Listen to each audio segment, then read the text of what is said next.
You're listening to the Be So Good podcast with Colin Pearce. Colin says you are 10 times better than you think. So why not be so good they can't ignore you? Here he is, Colin Pearce. We've had such a lot of comments of gratitude for Bob Beaumont's openness and frankness in his first interview. If you haven't seen it or heard it, by all means, check in the list of podcasts in the Colin Pearce Academy and you'll find that one. It's one of the earlier ones, and he was, nothing short of magnificent in my opinion, but I'm biased. He's a good mate. I promised that we would go back to him for a couple of short interviews, and this one is about goal setting. It's his big favourite topic. Whenever you talk to him, or he's got his little goal book out, and he'll tell you that he's planning and got some decent plans and knows where he's going. So here's Bob Beaumont, Chairman, Chief Executive Officer, and owner with his three brothers, the Beaumont Tiles man. Bob, thank you for being with us again. My pleasure, Colin. Will you tell us how important goals are? You referred to James Rohn. Could you talk about him again and where he kicked you off with this? Right. Jim Rohn, I can't recall why I turned up to this seminar, but it was relatively expensive and it was over a whole weekend. So I must have read something which convinced me that this was a good idea. This is when? This was back in the late 1970s. Oh, so it was well before franchising for you. Oh yes, well before just about everything. Right. I was very much interested in the philosophy of business, very much interested in improving myself, and I was very much about self-improvement. So I went along to this weekend seminar and had my mind absolutely opened up and turned upside down and shaken out, rearranged and put back in my head. This guy was amazing. He was so, I guess, wise in his philosophies. Not like your normal American speaker at that stage who was all froth and bubble. This guy was wise. And his philosophies were just fantastic. But one of the things that he conveyed was about goal setting. And I'd always sort of thought about goal setting, but didn't know how to go about it really. And he taught us how to do goal setting and how to split up life goals and longer term goals and short term goals and so on. And so I started doing goal setting, and I think that really defined how I went forward in business from that point. Interestingly, goal setting has fallen into disrepute in the last couple of years. People are coming out saying, "Oh, goals are a stupid idea." I don't know where that's coming from, but it's Have stupid. a guess. Where do you think it might originate? With people saying it's a bit silly? I think it's part of this whole ideology that's becoming so much more powerful now of anti-business, anti-achievement. Yes. There's a lot of antis out there, anti-Christian, anti-everything. Yeah. So I think this is just a normal part of that, I guess, regressive, as I call them. They like to call themselves progressive people. Anyway, that's not where you are. You've continued and grown into goal setting. I have indeed, and I think I took what Jim Rohn talked about, and I developed my own way of doing it. And would you share it? One of the things they talk about with goal setting is that you shouldn't set too many goals. You should just have a handful of goals, maybe half a dozen at the most. I totally ignored that view, and I'll have surprise. I tend to go that way, and what I do is to set up a spreadsheet.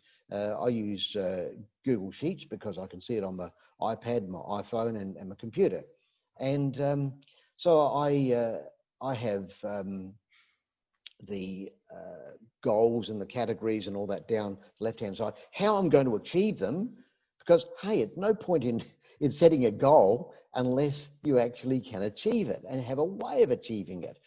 I could set a goal, I want to go to the moon. Well, that's very unlikely to happen because I'm over 70. That's probably not going to happen. But I could set the goal. It doesn't mean to say it's going to happen. So you have to be realistic, and you have to have a way of achieving your goal. It may not be completely developed, but you need to have a way of doing it in some way, some general idea. But that'd be column 2. Is column 2. So you set the goal on the first column. That's right. Column 2, how you think you'll do it. Yeah. First column is category. Second column is goal. Third category is how you're going to do it. Okay. Fourth is when you're going to achieve it by. But then comes the difference between my philosophy on goal setting and just about everybody else I've ever heard. I have then 12 columns, one for each month across the page. And each month, at the beginning of the month, I will go through and I will mark myself on my progress, not whether I've achieved it or whether I'm have not started or whatever, but what my assessment is. Now, if months out of 10 kind of thing. Yeah, if I've made good progress towards it, I may not have achieved it anywhere near. I might only be 10% of the way through it. But if I've made good progress, I'll give myself a 10. If I've not made any progress at all, I'll give myself a 0, even if I might have completed it to 90%. If I haven't achieved good progress in that month, I'll give myself a 0. And because nobody else sees this, I can be as harsh as I like. So you need to be really self-critical with this. Okay. And so I'll go through and do that. By doing that, each individual goal comes up as an individual focus. It's one thing to read your goals and say, yeah, every month, but it's quite a different thing to say, how have I progressed this month? You haven't done very well, have you? Yeah, you're right. Well, without invading your privacy, could you share one with us that doesn't matter if the whole world finds out? I think the classic that everybody puts on their goal is weight loss, isn't it? So if I haven't achieved anything on weight loss, I'll give myself 0. I was wondering if that would come up. It probably doesn't help that every Facebook submission by your wife is you sitting down at a feast of cakes or pies or buns or scones everywhere in the world. Look what Bob's eating. Well, it's her fault then, isn't it? Yeah, exactly. It's expected of you now. That's right. Yes. So you set a pretty outrageous goal at some time, a financial one. Yes, but let me just finish the spreadsheet, because there's one other column in the spreadsheet that you need to have, and that is, what are you going to do this next month to fix a shortfall? Yes. So what are you going to what action are you going to take? That might mean you're going to phone that person, or you might say, I'm going to allocate 3 hours out of my diary to focus in on this. Then you transfer that into your Outlook. You transfer it into your Outlook, your diary. Yes. Now, my diary, my Outlook, is just the normal appointments, and I can allocate time for this or this or this, and 3 hours for doing goals, for example. But at the top of it, where you have the untimed appointments, you know what I'm talking about, the untimed appointments at the top of Outlook, that's my to-do list. Okay. And the reason that's my to-do list is because every day I have to physically drag anything that I haven't done on my to-do list across to the next day, which means I look at it, I read it, and I do something with it. If you just have a to-do list, your brain edits out stuff. Yes. Because it's seen it too often. It's called shop blindness. You know about shop blindness. Yeah, blindness, yes. Yes, shop blindness. You don't notice the blowflies in your front window, but old Mrs. Fogarty does as she comes down and says, you got flies in your window, and you think, oh. That's right. So you are forced then to look at each individual thing. So you transfer the action you're going to take from that goal onto your Outlook, whether it be a timed appointment or whether it goes into your to-do list up the top. Do you ever give up on one? You say, look, I'm always going to be a fatty boomba. It's no point making a goal about that. I think I'll just let myself off. Well, not only that, that's silly. I mean, something else like opening your 180th store by the end of this year. You're saying, that was good 3 years ago, but things happened. Oh, look, all the time, you've got to be rational. You've got to be absolutely rational about this. You can't be so obstinate and stubborn that you get to outside reality. You've got to be real. And you can't be too tough on yourself. You said be self-critical, but not with the view to saying, oh, I am so useless at this and I will never succeed. I can't keep my goals. That's not self-critical. That's stupidity, isn't it? Exactly right. Somebody once said something to me which was really good. He said, and I've tried to adopt this, but it's really tough, really tough. And I struggle with it, but I try to adopt it. And that is, you only make a mistake once, because after that, it's a choice. And I just about got bowled over backwards when somebody said that to me years ago. And I thought, that's so true. I've got to accept responsibility from the second time on. Because the first time, you can make a mistake. From there on, it's a choice. Yeah, right. Now, and back to that $100 million goal you set, is that the one we're talking about? Well, I think that's just a great story about goal setting. Back in the early 90s, I set a goal, and at that stage, I think we were turning over about 25 million and were really, really struggling financially. In just about every way. And I set a goal to be turning over $100 million by the year 2000. I shared that with a number of key staff, and we got into quite a disagreement over the whole thing. And we ended up parting ways. But I was told that I was an idiot. I was told that there's no way you can achieve that. I was told that you can't fund it. And I was shown all the figures as to why I couldn't do it. But in the year 2000, we turned over $100 million. That wow. Was an 8-year goal, but we did it.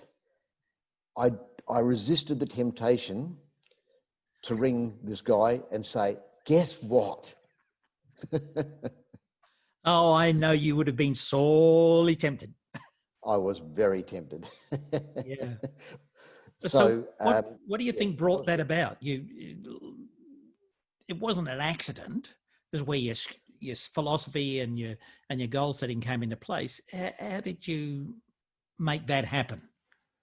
I think setting a goal in your brain is a little bit like a missile. You probably read something about how missiles work. Say a heat-seeking missile is chasing another plane, and it's homing in on the heat of that engine. But it doesn't go straight to it. It drifts off and then corrects. It drifts off, then corrects. Drifts off, then corrects. It doesn't go straight. It's always drifting off and then correcting. And that's what goals do. It means that if you start to drift off, in fact, no, not if you start to drift off, when you start to drift off, because you will always drift off your goal, always, it will bring you back. It's my monthly review of my goals, where I say, okay, I'm drifting off that, bring it back. I'm drifting off that, bring it back. You've got to be really brutally honest with yourself, but you keep on focusing in on that. And it seems to do something to your brain, that your brain is wired in such a way as to actually move towards that goal and capitalize on things that happen and ideas which will move you towards that. I mean, some people talk about the goals, moving the universe and so on. Well, no, it's really a matter of operating on your brain. Your brain will keep you going in that right direction. Yeah. Quick analogy, you decide by the time you're old and ready to be buried, you'd like to be buried with all your own teeth in your head. That's your goal. So you set off to the dentist, and here she says, look, you've got gum disease, you need to change your toothbrush, you need to change your rinsing and so on. And you come home and you say, right, that was my goal. I am so drifted. I've now got to do these actions to get back. And for you, it must have been, I want $100 million turnover for the business, but I don't think we're going to get there with that sales person, sales manager, board member. We're going to have to make an adjustment. And there's a bit of a hard part, and be honest with yourself and be firm and active about what you want to do, because that goal is driving you. Yes? That's right. That's right. But you can't let it push you over on your ethics. You've got to do it within your ethical framework. Good. Hey, we're going to come back and talk about sales on another day, because that's another one of your pet topics. Not bad pet topic for a storeman come chairman.